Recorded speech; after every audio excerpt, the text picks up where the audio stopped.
নাহমাদুহু ওয়া নুসাল্লি আলা রাসূলিহিল কারীম আম্মা বাদ। আসসালামু আলাইকুম ওয়া রাহমাতুল্লাহি ওয়া বারাকাতুহু। প্রিয় দিনী ভাই ও বোনেরা, আমি শামীম বিন মুখলিসুর রহমান আপনাদের সামনে আরও একটি ভিডিও নিয়ে আসলাম।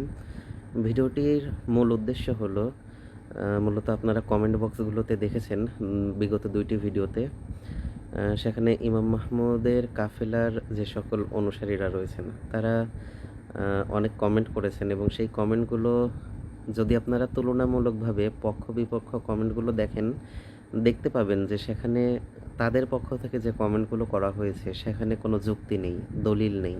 কেবলই মাত্র তারা সেখানে কিছু নিন্দা চর্চা করেছে এবং সেখানে কিছু আজগুবি কথা নিয়ে এসেছে, যেগুলোকে বাচ্চাদের প্রলাপ ছাড়া আর কিছু মনে হয় না, যেহেতু তারা সত্য খণ্ডন করতে পারেনি।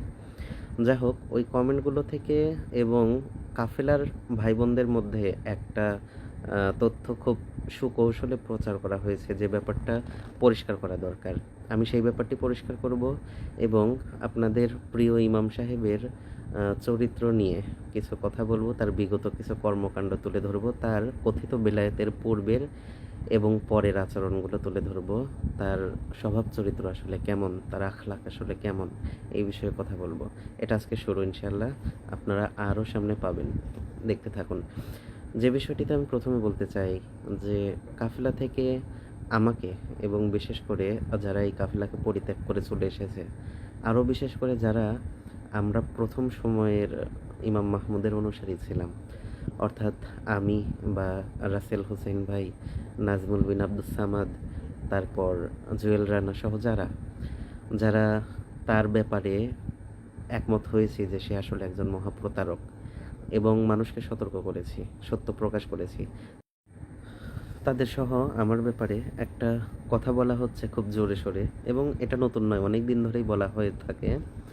সেটা হলো যে তারা হলো ক্ষমতা লোভী, অর্থ সম্পদ লোভী, পদ পদবীর লোভ করেছিল, কিন্তু তাদেরকে তা দেওয়া হয়নি বিধায় তারা বিদ্রোহী হয়েছে, বিদ্রোহ করেছে, মোনাফিকি করেছে ইমাম মাহমুদের সাথে। তো এই বিষয়টাতে আমি একটু আপনাদেরকে আলোকপাত করি, হয়তো এটা আপনাদের জানা খুব বেশি জরুরি, এবং আমি যে বিষয়গুলো বলছি সে ব্যাপারে আমি আল্লাহ তাআলাকে সাক্ষ্য রাখছি। এখানে যেটা বলা হয়েছে যে ক্ষমতার লোভ, অর্থ সম্পদের লোভ, পদ পদবীর লোভ, এই ব্যাপারে প্রথমত বলি, ক্ষমতা, পদ পদবী, এটা এই কাফেলা কতটুকু ক্ষমতা অর্জন করেছে যে এখানে ক্ষমতার লোভ করা সম্ভব? এই কাফেলা কি কোনো রাষ্ট্র গঠন করেছে? কোনো ভূখণ্ড নিজেদের অধীনস্থ করেছে যেখানে জনগণের উপরে ক্ষমতা বা কর্তৃত্ব প্রদান করার মতো কোনো সুযোগ তৈরি হয়েছে এবং সেখানে সেই ক্ষমতা বা পদ পদবি দেওয়া হচ্ছে না বিধায় আমি বা আরও এই যে যাদের নামে বলা হচ্ছে এগুলো, তারা এখানে থাকতে পারেনি? এখন আপনারা বলবেন যে এই যে কাফেলার লোকজন বলবেন যে এই যে বিভাগীয় আমির, বিভাগীয় সচিব, অমুক দায়িত্বশীল, তমুক দায়িত্বশীল, জেলা আমির, জেলা সচিব, আরে ভাই এই কার বিভাগ, কার জেলা? আপনারা এখনও অন্য একটা শাসকের অধীনে আছেন। বাংলাদেশের শাসক এই বিভাগগুলোকে পরিচালনা করছে, জেলাগুলোকে পরিচালনা করছে। আপনি এখানে জেলা আমির, বিভাগীয় আমির ঘোষণা করে দিলেন, আর আপনি এই বিভাগের নাম পরিবর্তন করে দিলেন, জেলার নাম পরিবর্তন করে দিলেন। এতে করে এখানে আপনার কোনো কর্তৃত্ব প্রতিষ্ঠিত হয়নি। যতক্ষণ না পর্যন্ত 1 ইঞ্চি ভূমি আপনি স্বাধীন করছেন, ততক্ষণ কি এই ভূমির মালিক আপনি? এই ভূমি তো অন্যরা শাসন করছে এবং আপনি তাদের অধীনস্থ এখনো রয়ে গেছেন। অতএব এইগুলোকে আমরা কখনো মনে করি না যে এটা কোনো ক্ষমতার উৎস। যদি শাসন কর্তৃত্ব আপনার আসতো, তারপরে যদি এই অপবাদ আপনারা দিতেন, তাহলে সেটা ছিল যৌক্তিক একটা অপবাদ, যে হ্যাঁ এই অপবাদটা দিলে পাবলিক কিছুটা হলেও গিলবে। আর এমন সব ব্যক্তিদের ব্যাপারে আপনারা ক্ষমতার লোভের কথা তুলেছেন, যেই সকল ব্যক্তিরা ইতিমধ্যেই ক্ষমতা আসার পূর্বে যাদেরকে সুসংবাদ দেওয়া হয়েছে, এরা তো তারাই। আপনারা হয়তো আমাকে নিয়ে বলছেন যে সে ক্ষমতা লোভী।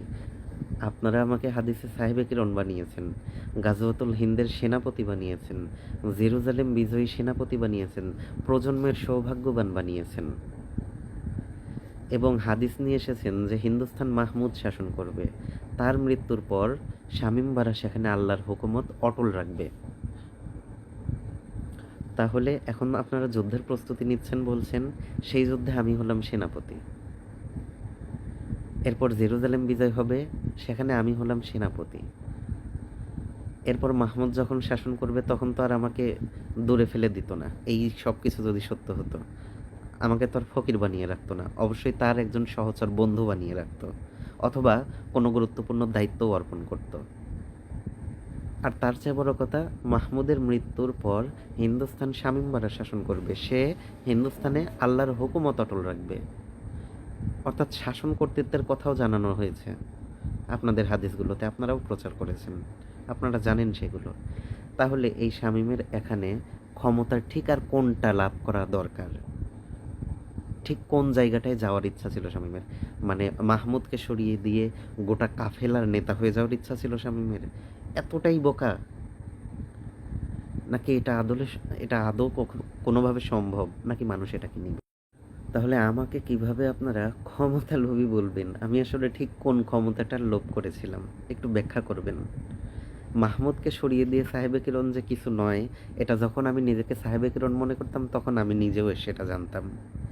সাহেবে কিরণ তখনই সাহেবে কিরণ হিসাবে সম্মানিত হয়েছিল যখন মাহমুদের বন্ধু সে, মাহমুদের অধীনস্থ সে। আর সাহেবে কিরণ শব্দটার মধ্যেই তো এই জিনিসটা নিহিত রয়েছে যে সে মাহমুদের অধীনস্থ একজন সেনাপতি এবং তার অনুসারীদের চাইতে বিশেষ অনুসারী, এতটুকু। যখন আমি এগুলোকে বিশ্বাস করতাম তখন আমি এইভাবে মূল্যায়ন করতাম, এর চেয়ে বেশি কিছু নয়।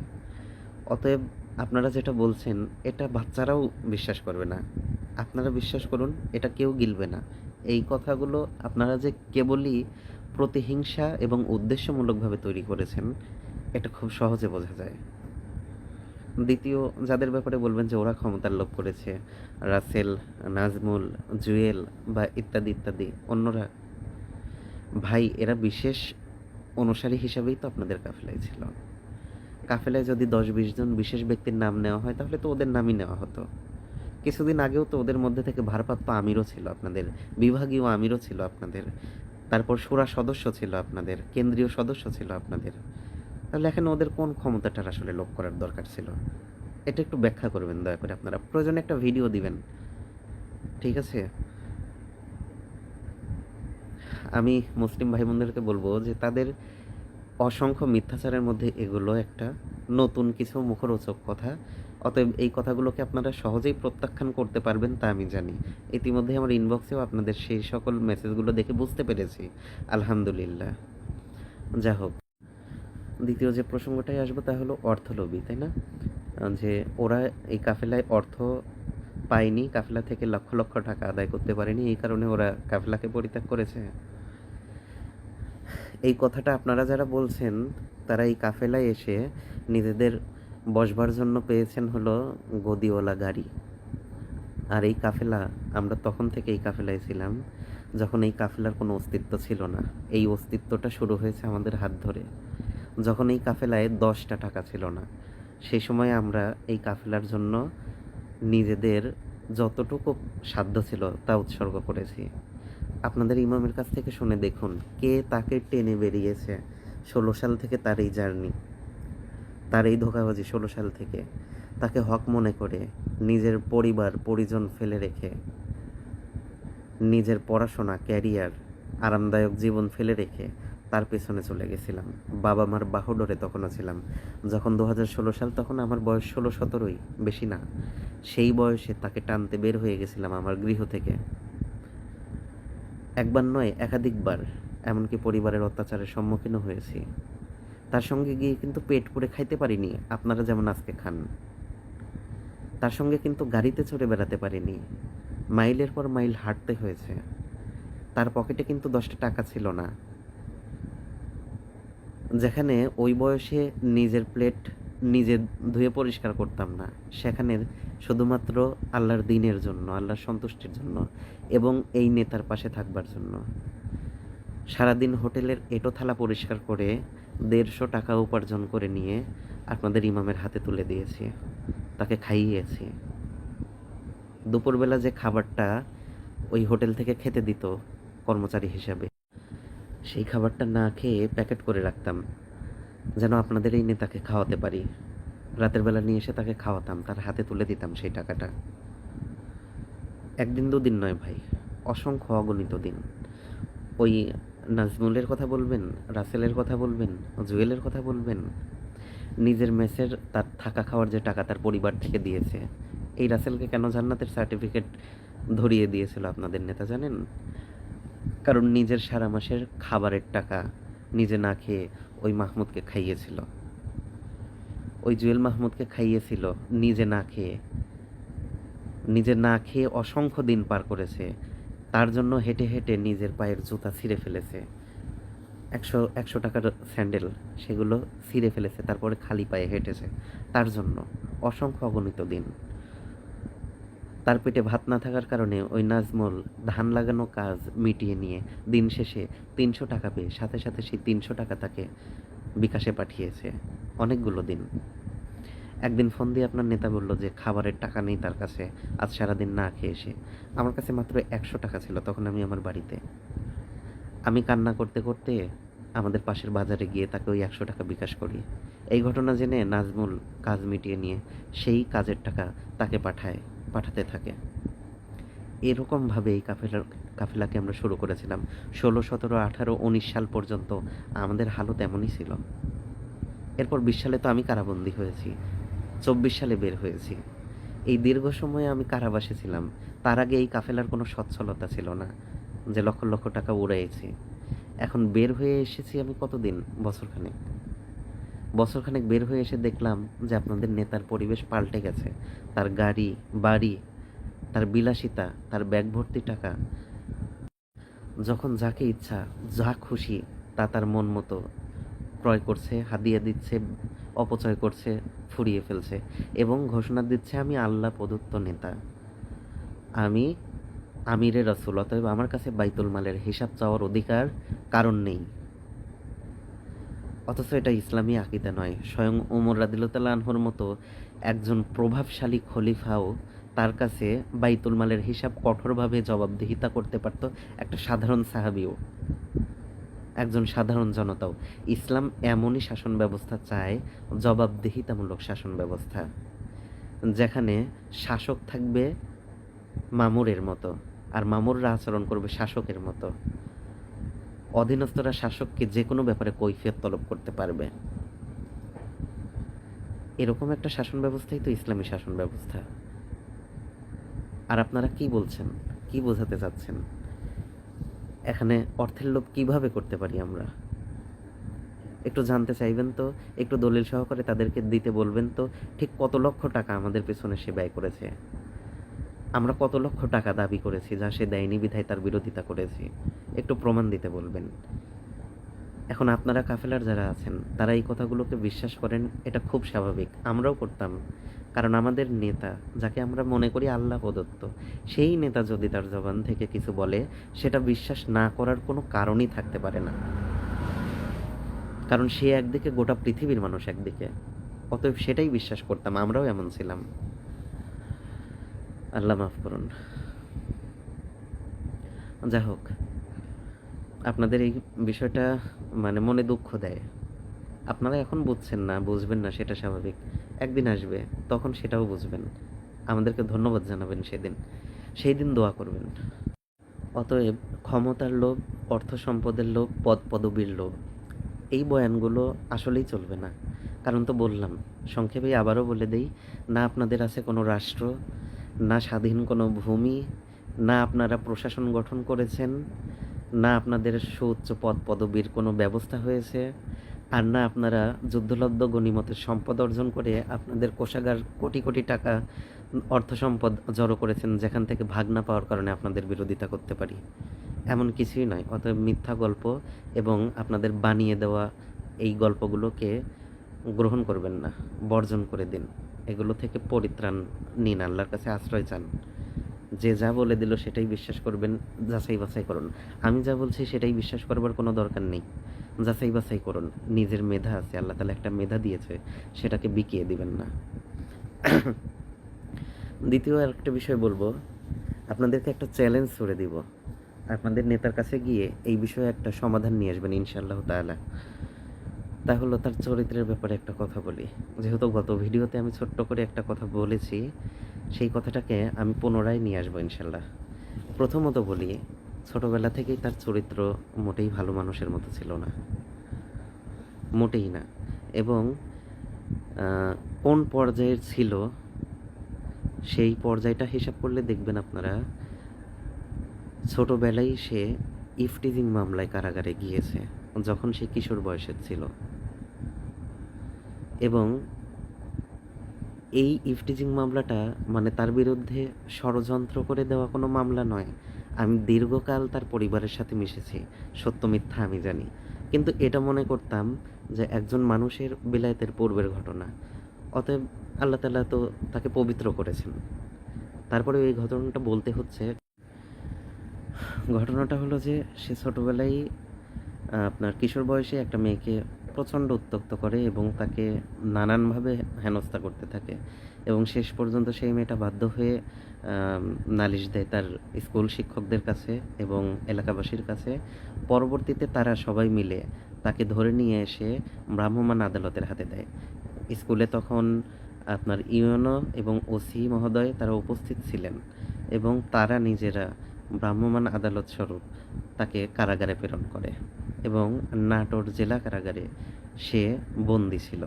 ব্যাপারটা আপনারা হয়তো অনেকে জানেন অথবা জানেন না, আমরা জানি। এবং এই ঘটনা দেখলাম, আমি কারাগার থেকে এসে দেখলাম যে তার এই ঘটনাটা যমুনা টেলিভিশন নিউজ করতে গিয়ে ঠিকই বের করে নিয়ে এসেছে, এবং তারা এই ঘটনাটাকে সামনে এনেছে। ঘটনা একেবারেই সত্য, তার গোটা এলাকায় গিয়ে খোঁজ নিন, সবাই বলবে ঘটনা সত্য।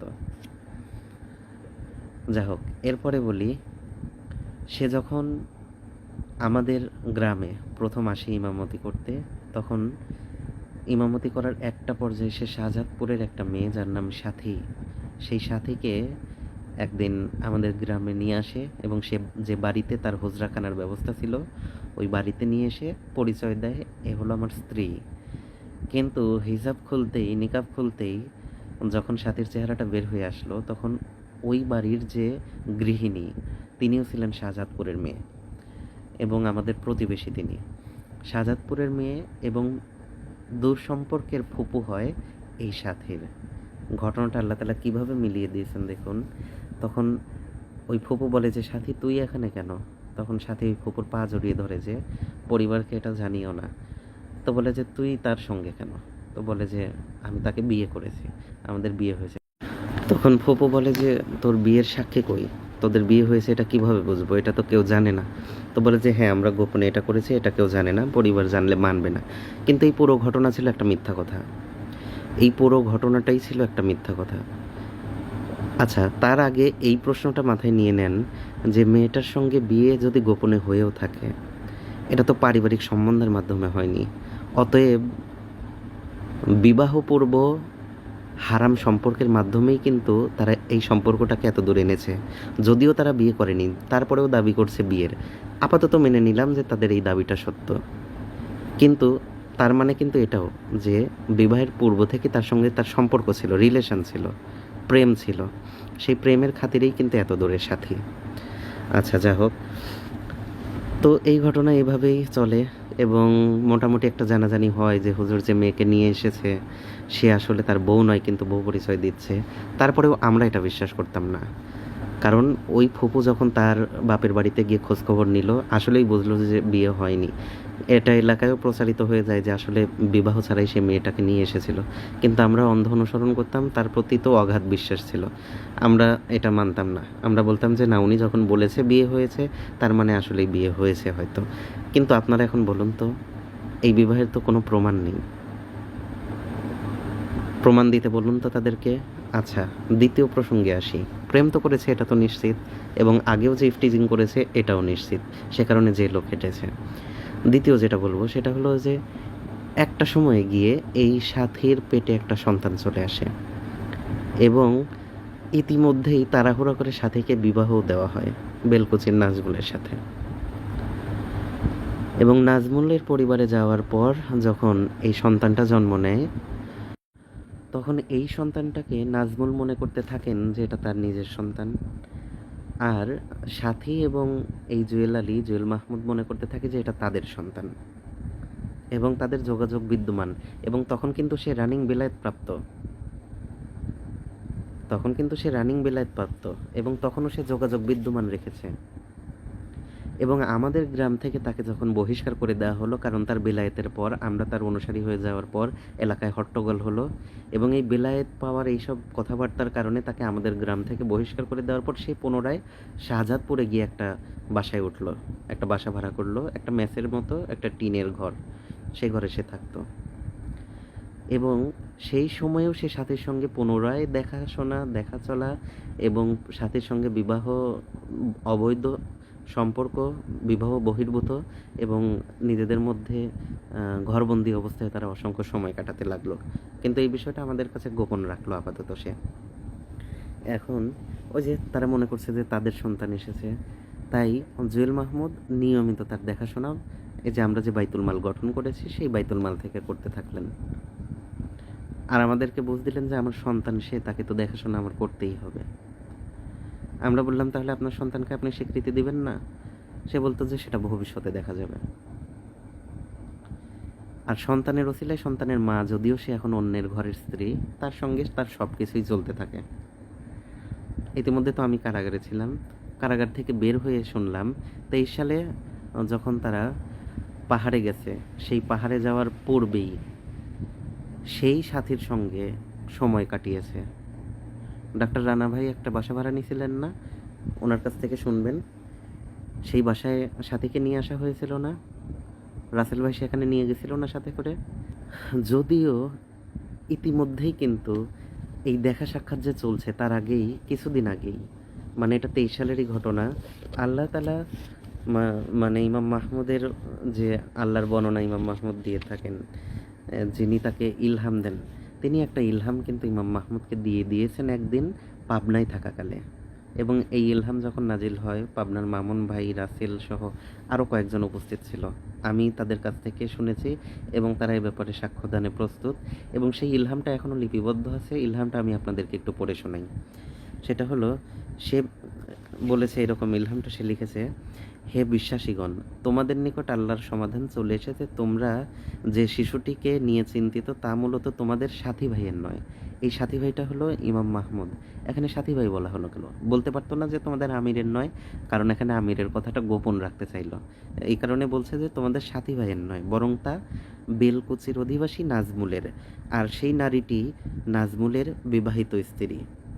সেই নারীটি তার ও তার সন্তানের সম্মান লাভের আশায় সত্যকে গোপন এবং অনেক মিথ্যা বলেছে তোমাদের নিকট ও তোমাদের আমিরের নিকট, আর তা অত্যন্ত গুনাহের কাজ। অবশ্যই তোমাদের উচিত সেই সকল মিথ্যাবাদিনী নারীদের সাথে সকল প্রকার যোগাযোগ থেকে বিরত থাকা। নিশ্চয়ই আল্লাহ বিশ্বাসীদের সাহায্যকারী। আপনারা এই ইলহামটা দেখতে পাবেন, আমরা দিয়ে দেব।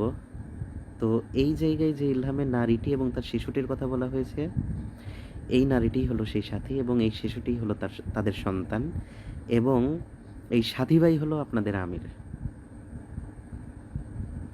বুঝতে পেরেছেন? এই সাথী ভাই হলো আপনাদের আমির। এখানে কথাটাকে গোপন করা হয়েছে যেন ইলহামটা পড়লেও কেউ আমিরের দিকে নজর না দেয় কথাটা নিয়ে। আর আর ইলহাম তাকে বলে দিচ্ছে যে এই শিশুটি আপনার না, আসলে এই শিশুটির ব্যাপারে সাথী আপনাকে মিথ্যা বলেছে। ভালো কথা, আমরা এই ইলহামটাকে মেনে নিই যে সাথী আসলে নিজের এবং নিজের সন্তানের সুবিধা আর সম্মানের লাভের আশায় মিথ্যা বলে চালিয়ে দিয়েছে। মানে নাজমুলের সন্তানকে মাহমুদের সন্তান বলে চালিয়ে দিয়েছে সাথী, আর সেটা মাহমুদ বিশ্বাস করে নিয়েছে এবং বছরের পর বছর ভরণ পোষণ চালিয়ে গেছে। শুধু চালিয়ে গেছে না, সেই সাথীর সঙ্গে দেখা সাক্ষাৎ, একাকী বন্ধ ঘরে অবস্থান সে করেই যাচ্ছে।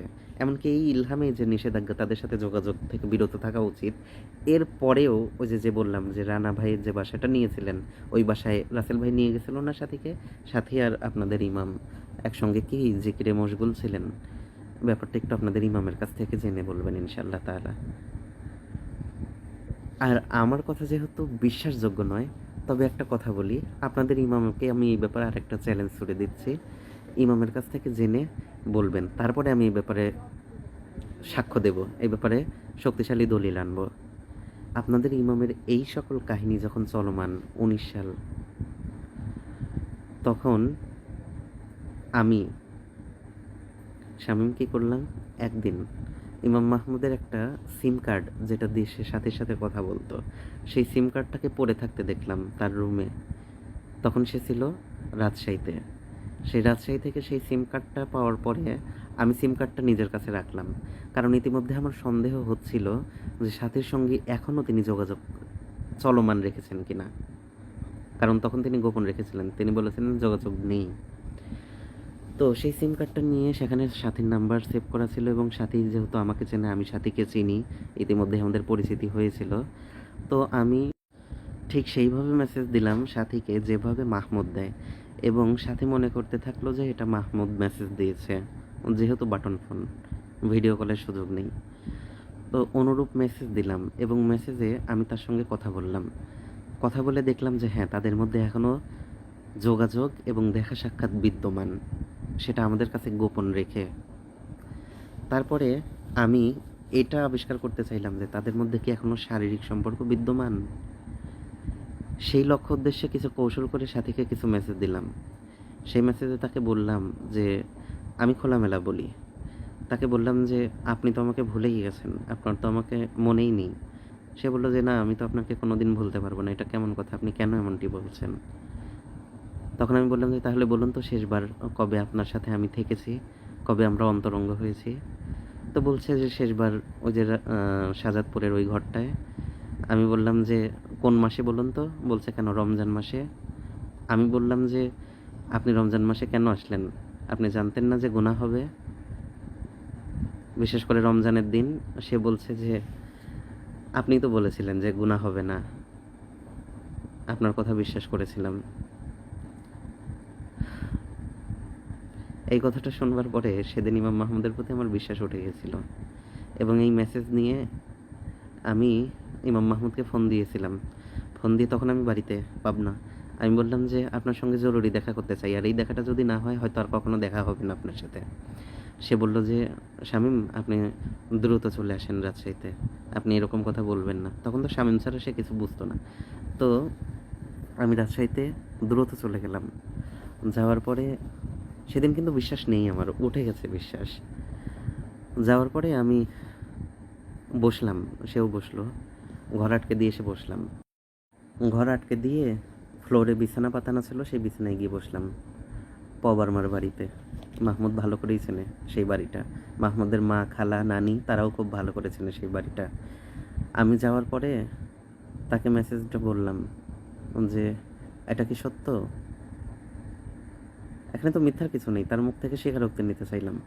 সে বলল যে হ্যাঁ, এটা সত্য, তবে তুমি আমাকে ক্ষমা করে দাও শামীম। চোখে পানি। শামীম, তুমি আমাকে ক্ষমা করে দাও। আমার বিশ্বাসটা একেবারে ভেঙে তছনছ হয়ে গেল। বুঝলাম যে একজন ভণ্ডর কাছে আমি পড়ে গেছি, একজন ভণ্ডের পাল্লায় পড়ে গেছি। সেদিন আমি একটা কাজ করেছিলাম, তা হলো যে তাকে দুই গালে ঠাস ঠাস করে দুইটা চড় মারছিলাম।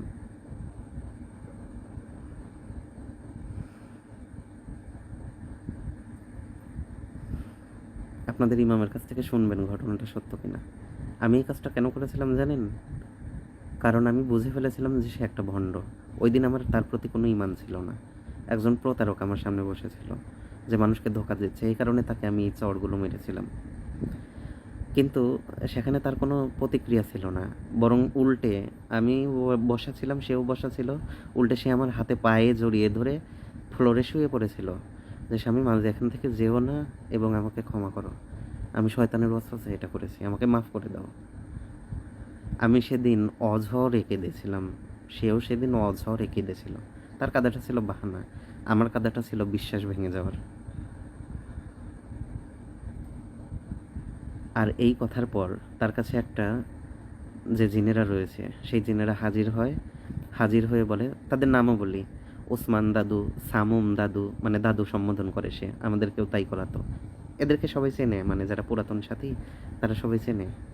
তো তারা এসে অনুরোধ করতে থাকে যে শামীম, এই কাজটা করো না, যেও না ভাই, এখান থেকে চলে যেও না, তাহলে মুসলিম উম্মার উত্থানের একটা কাজ হচ্ছে, এটা ধ্বংস হয়ে যাবে। একটা গোপন গুনাহ আল্লাহ গোপন রেখেছে, তুমিও গোপন করে ফেলো, আল্লাহ তোমার গুনাহও গোপন করবেন। এবং এই সংক্রান্ত হাদিস যে গোপন গুনাহ গোপন করতে হয়, যা আল্লাহ প্রকাশ করে নাই তা প্রকাশ করে দিতে হয় না। এবং জিনেদের অনুরোধ, অতঃপর একটা ইলহাম যে নিঃসন্দেহে সে গর্হিত কাজ করেছে, তবে তোমাকে অনুরোধ করা, তোমাকে আল্লাহর পক্ষ থেকে জানানো হয়েছে তুমি সবর করো এবং তাকে সংশোধন করা হবে। তার এই গুনাহের পর তার প্রতি আল্লাহ অসন্তুষ্টও হয়েছে এবং সেও মনে মনে অনুতপ্ত হয়েছে, ইত্যাদি টাইপের, মানে যেভাবে বোঝানো সম্ভব সেইভাবেই বুঝ দিয়ে আটকে ফেলে। এবং আমি তো বলেছি তখন 17-18 বছর বয়স, ওই বয়সটা বুঝবেন। এবং ইতিমধ্যে পড়াশোনা ছেড়ে দিয়েছি, পরিবার ত্যাগ করেছি, আর একটা বিশ্বাস, এবং তখন আমি নিজেকেও সাহেবে কেরণ বিশ্বাস করি এবং মনে হতো যে হ্যাঁ সব একদম সত্য, দিনের আলের মতো। যাই হোক, এই কথাটা এখন বলতেই হতো। আপনাদের ইমাম যদি এই কথাটা অস্বীকার করে, তারপরে আমি শক্তিশালী দলিল নিয়ে হাজির হব ইনশাআল্লাহ তাআলা। তাহলে তার নারী কেলেঙ্কারি নতুন নয়, প্রমাণ এখনও রয়েছে, আরও প্রমাণ দিব, আরও কথা রয়েছে, পেয়ে যাবেন, সব রেডি আছে। ধীরে ধীরে ভিডিওগুলো আসবে, শুধু আমি থাকলেও ভিডিও আসবে, আমি না থাকলেও ভিডিও আসবে ইনশাআল্লাহ তাআলা। আর আপনারা অনেকেই বলেছেন না যে আল্লাহ তাআলার নামে শপথ করুন। আমি এতক্ষণ পর্যন্ত যা যা বলেছি আপনাদের সামনে, ওয়াল্লাহি আল্লাহর নামে শপথ করে বলছি, আমি আল্লাহর নামে শপথ করে বলছি, আমি আল্লাহর নামে শপথ করে বলছি, সবগুলো কথা সত্য বলেছি। এবং এই কথা যদি একটাও মিথ্যা থাকে, তাহলে আল্লাহ তাআলার লানত আমার উপরে দুনিয়া ও আখিরাতে বর্ষিত হবে। আমি আল্লাহর নামে শপথ করে বলছি যে যদি আমি মিথ্যা বলে থাকি, আল্লাহর অভিশাপ আমার উপর দুনিয়া ও আখিরাতে বর্ষিত হবে। আমি শপথ করে বলছি, মিথ্যা বলে থাকলে আল্লাহ তাআলার অভিশাপ আমার উপরে নাজিল হবে। আর আপনাদের ইমামকে বলতে বলুন, যদিও সে এটা অনায়াসে বলতে পারবে, কারণ যে প্রতিদিন আল্লাহর নামে মিথ্যা বলে সে অনায়াসে শপথ করতে পারবে, তবে দলিল দ্বারা তাকে খণ্ডন করব ইনশাআল্লাহ তাআলা। আশা করি আপনারা বুঝতে পেরেছেন, আরও বুঝতে পারবেন ইনশাআল্লাহ তাআলা। সামনে আরও অনেক কথা রয়েছে, তার নারী অনুসারীদের সঙ্গে তার কেলেঙ্কারিগুলো সামনে আসবে, দলিল সহকারেই আসবে, এবং তার আরও কিছু ঘটনা আমরা সামনে নিয়ে আসব। আর আমি এখনও পর্যন্ত কথা বলছি, কিন্তু শক্তিশালী দলিল সাক্ষী এখনও কিছু দেইনি। তার কারণ কি? কারণ আমি চাচ্ছি যে আপনাদের নেতার কাছে আপনারা যান এবং গিয়ে আপনারা বলুন যে এই ব্যাপারে আপনি সাক্ষ্য দিন, এই ব্যাপারে প্রমাণ দিন যে শামীম মিথ্যা বলছে। আর যদি আপনি বলেন, তারপরে শামীমদের কাছে চাইবো যে এখন আপনারা কি সাক্ষী, আপনাদের কি প্রমাণ আছে, আপনারা কি বলতে চান সেটা বলুন। পারবেন না, কারণ অন্তরে ভয় আছে। মাহমুদ ভেবেছিল যে আমি যাই করি না কেন এরা কখনো বিশ্বাস হারা হবে না, কারণ তাদেরকে সেভাবেই মোটিভেশন করা আছে। এখন সময় এসে গেছে সত্যকে প্রকাশ করবার। আলহামদুলিল্লাহ, আমার সঙ্গে দেশের বিভিন্ন জায়গা থেকে গুরুত্বপূর্ণ দিনী ব্যক্তিত্বগণ সহ এবং আল্লাহ তাআলা যে সকল মুমিনদেরকে হেদায়েত দিয়েছেন, যাদেরকে পছন্দ করেছেন, তারাও শরীক আছে এবং আমরা সত্য প্রচার করে যাব ইনশাআল্লাহ তাআলা। এই লক্ষ্যে যা কিছু বাধা আসবে, যা কিছু বিপত্তি আসবে, আল্লাহর উপরে ভরসা করে তা মোকাবেলার চেষ্টা করে যাব, এছাড়া কিছু না। মানুষকে কেবলমাত্র এই মহা প্রতারকের প্রতারণা থেকে বের করে আনাটাই আমার এই কথার লক্ষ্য, এখানে আর কোনো স্বার্থ নেই। আল্লাহ তাআলা আমাদেরকে বুঝবার তৌফিক দান করুক, নিন্দুকের নিন্দা এবং হিংসুকের হিংসা থেকে আল্লাহ তাআলা আমাদেরকে হেফাজত করুক, সত্য সঠিক পথে আমাদেরকে পরিচালিত করুক, হেদায়েতের পথে আমাদেরকে প্রদর্শিত করুক এবং আমাদেরকে অবিচল রাখুক।